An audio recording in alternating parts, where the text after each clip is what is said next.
Italy, iyaw, store, lending, price, saka sa e-wallet. Kasi may business pa ako internet, di ba? Hindi ko na nasisigit, di ba?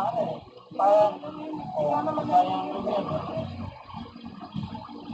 Okay, nililis ako na rin dito kung magkano di pautada. Araw-araw kasi magiging kapital natin, yung sahod.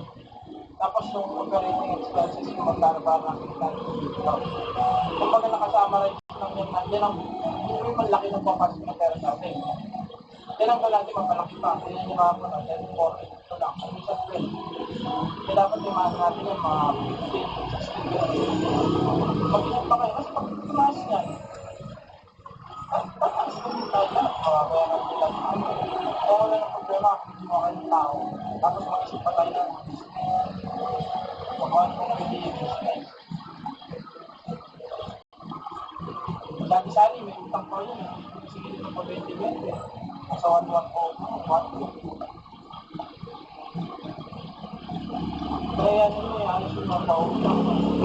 Tawag nga yan, nauubos yung di ko na ba na, parang ang ginagawa ko, di ba lagi ko yan sa inyo, mga utang ako.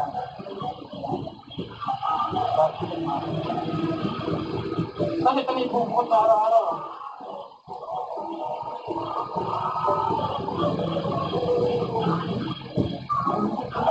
Di ba yung asking natin yan, lalo yun, Tuesday.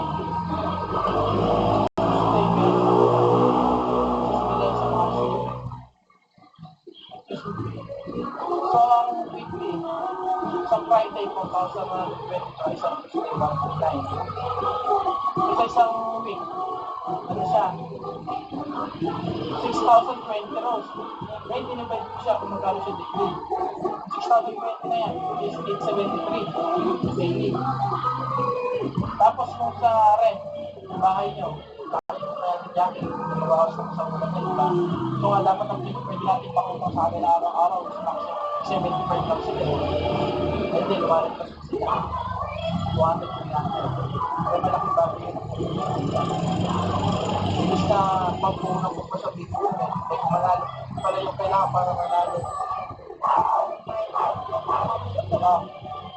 Kasi dapat hihigpitan nyo yung pera. Kasi yung pera. Hindi, hihigpitan nga namin yung pera. Ibig sabihin, huwag lang ako hihigpitan nyo. Hihigpitan nyo rin yung pera. Ay, kaya naman eh. Kaya boss, ilaga. Ibig sabihin, hihigpitan nyo yung mga pwede matipid. Para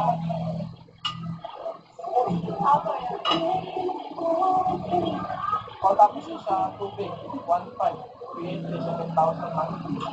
So, hanggang 100,000 tapos yung sa repair mo, dahil na yung 3,000 monthly. So, kahit 560. Tapos itong OPEX, pagkabilang mo yung OPEX, daily 500. Dito kukunin yung sahod mo. Kasama tablets dyan, matitira sa akin. 10,000 to monthly, 500 daily. Kaya dapat ma-reset natin. Tapos ito, tabi ka rin ng daily yan na yan. Bukod ko na agad. Ito, daily bukod ko na lahat to. Matitira ito, mali. Yung mabe-benefit sa grocery na sa iba, yun ang maipit natin pambili ng grocery. Kaya dapat sabi ko sa inyo minsan grocery kayo. O kasi hindi, mapunta mo ng